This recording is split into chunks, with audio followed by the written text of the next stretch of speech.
Strawberries. We ended up using 2 quarts for this recipe, and now we're just going ahead and we are cutting off the tops. Our tops we're going to go ahead and feed to our chickens. And when you're making strawberry jam, it's always good to make sure that your strawberries are a little bit on the right side, because it, I think, makes for a better tasting jam. I mean, of course you don't have to, but I like to do it that way. We're going to chop some of our strawberries down. Break them down a little bit, and then if they are not chopped up enough, when we get them into the pan, we'll go ahead and use our potato masher and smush them down even more while they are cooking.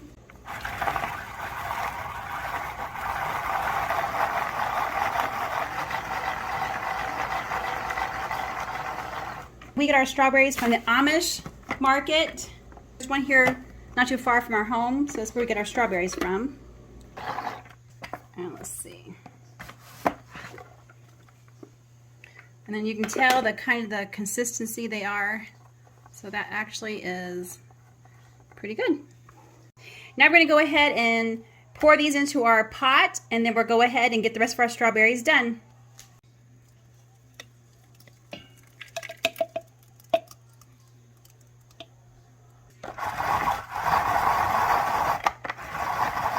We use this all the time. We use it, we're making our salsa too. It's great for chopping up like onions and your peppers and jalapenos.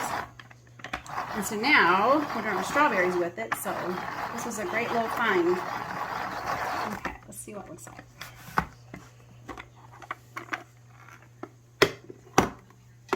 That one's not quite as broke down as much as the other. Is that good? Okay, so we went ahead. Recipe calls for 2 quarts of strawberries. So we're going to go ahead and make a double batch. So here's our other 2 quarts of strawberries. Let's go ahead and take these to the sink. And when you're cutting the strawberries, you don't have to cut a lot off the strawberry. Just go ahead and just barely skin the top of it off so you have as much of the strawberry in there as you can. Now, of course, you want to cut off any blemishes you might see.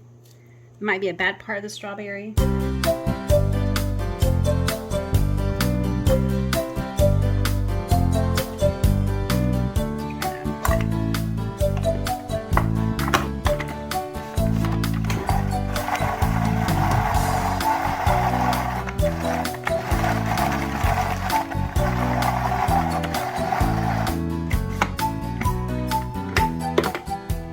Go ahead and add this into our pan of strawberries we did earlier.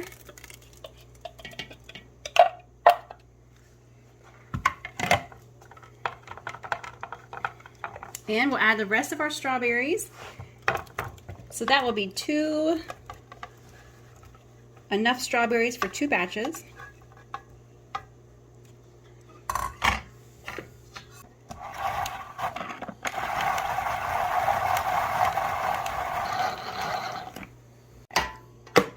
And pour this into the pan.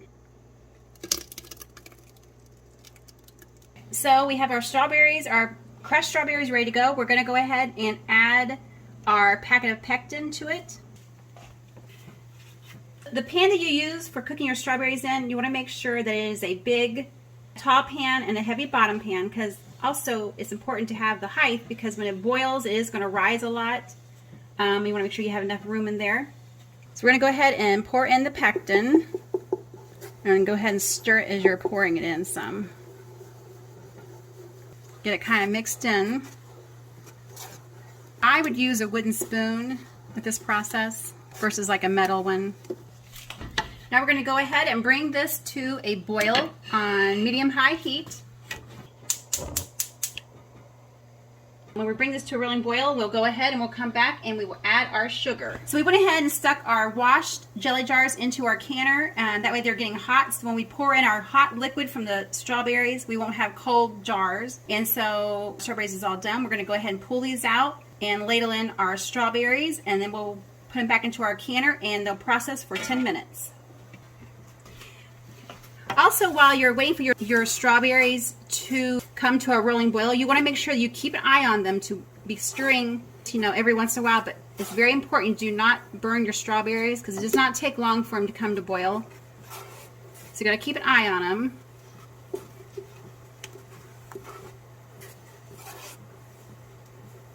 For the sugar that we're using for our strawberries, we are using pure cane sugar. We need to go ahead and have 14. For 2 batches, we're going to have 14 cups of sugar. So 7 cups if you're just going to make it the one. We're making 2, so we're going to have 14 cups of sugar. And you want to make sure that you always, for this recipe, do not cut back on the sugar or it will not set correctly.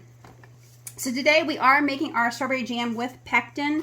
One of these days I would like to try without pectin. I've never done that before, so if you guys have a good recipe of how to make strawberry jam without using pectin, please leave it in the comments below because we would love to give that a try. We're going to do 7 right now, and then we need 14 altogether, period. There's 1, 7. You want to make sure you're keeping an eye on your strawberries, that they're not burning, and so far these are doing good. It's not quite at the boil we want yet. So now we're going to go ahead and do the other 7 cups of sugar into another bowl. There's 1 and 7.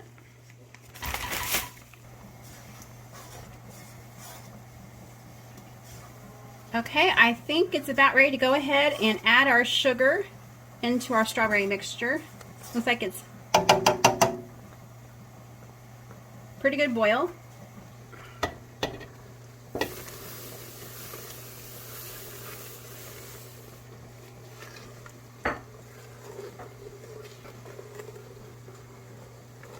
We're going to go ahead and add our second bowl of sugar, the second set of 7 cups of sugar.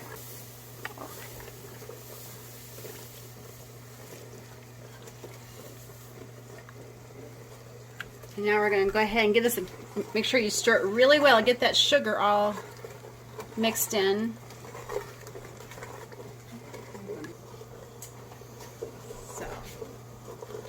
Now we just want to go ahead and stir it thoroughly, and then we're going to bring the mixture back up to a rolling boil. Once it's at a rolling boil again, we're going to go ahead and let it boil for exactly 1 minute.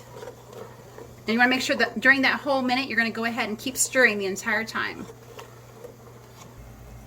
Our strawberries are back to a rolling boil, so we're going to go ahead and cook them for exactly 1 minute and stir them the entire time. And also at the end, when this minute is up, we're going to go ahead and take a spoon, and you just want to skim off the white foam that's on top of there.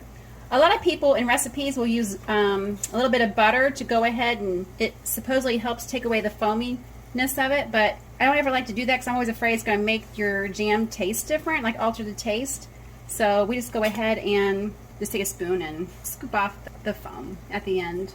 But I am kind of curious though, if any of you have made this recipe like this before, have you used the butter, and if so, does it alter the taste of your jam in any way? Okay, and let's go ahead and turn the burner off. It's been a minute.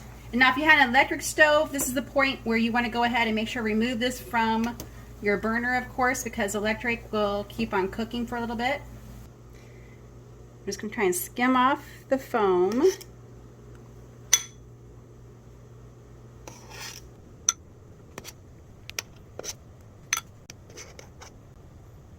So I guess having the butter would make it easier, but I'm just always so afraid that it is going to make your jam taste different. I mean, I know it's not very much. I don't think you have to add. But so maybe we'll have to give it a try sometime, or just comment below and let us know what you think about adding the butter to it. But as you can tell, it doesn't take very long to skim it off, so.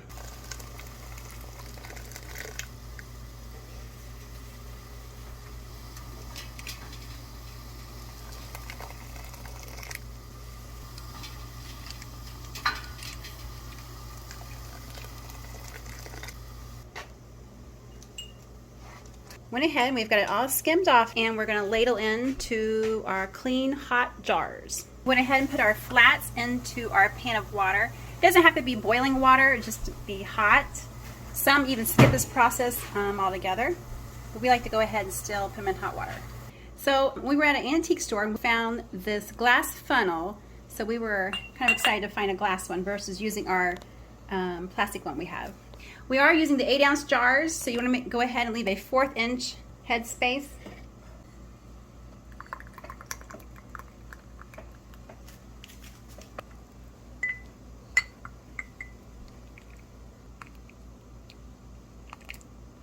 And we're going to go ahead and use our little handy thing that shows you where a 1/4 inch is at, and it's marked on the blue, so you can go ahead and tell. And we just want the jelly to come up to the bottom of that to show that it is a 1/4 inch.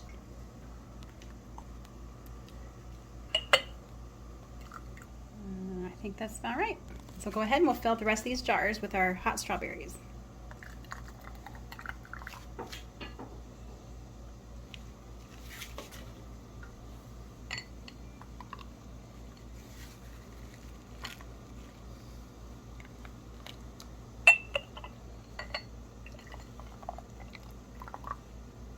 You of course want to be very careful because both your jars and your strawberries are extremely hot.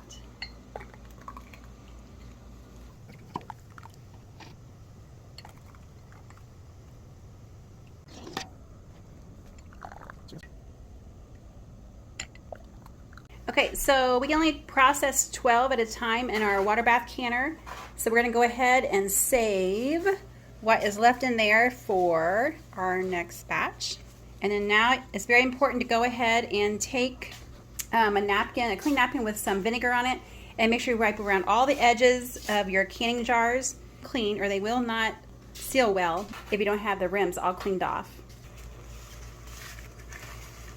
And the jars are very hot right now, so just be very careful.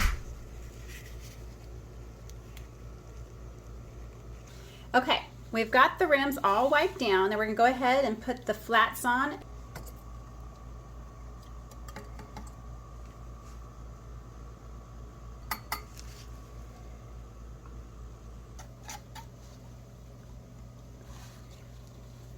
you want to make sure that you don't over tighten your lids, just 2 fingers, using them to tighten them up with.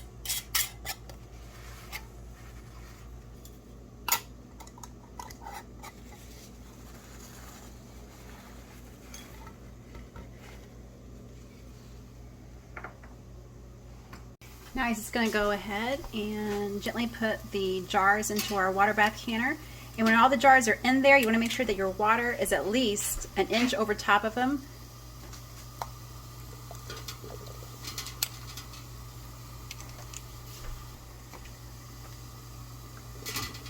And we are processing 12 at one time.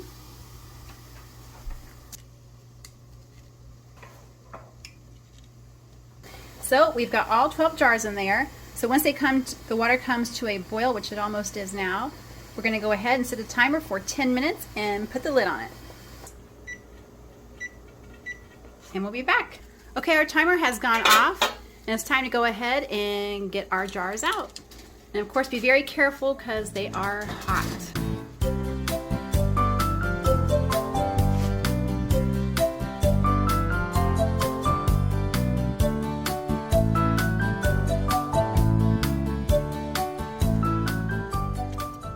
You want to go ahead and add just a splash of white vinegar, and it keeps back the white scaliness that might appear on your jars. Oh, there was the first ping, another one. And that's always exciting to hear them.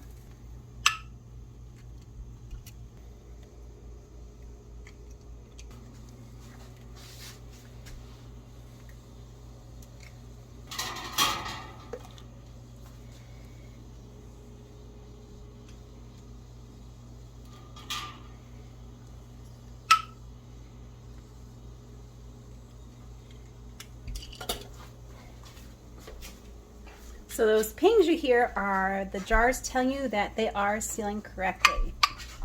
Okay, so there you go. There's 12 of them already done. So we still have enough strawberries to make 2 more batches. So that'd be a double batch each. So 34 all together, which is really great. So, okay guys, well, there you go. Ended up with having 35 jars of strawberry jam.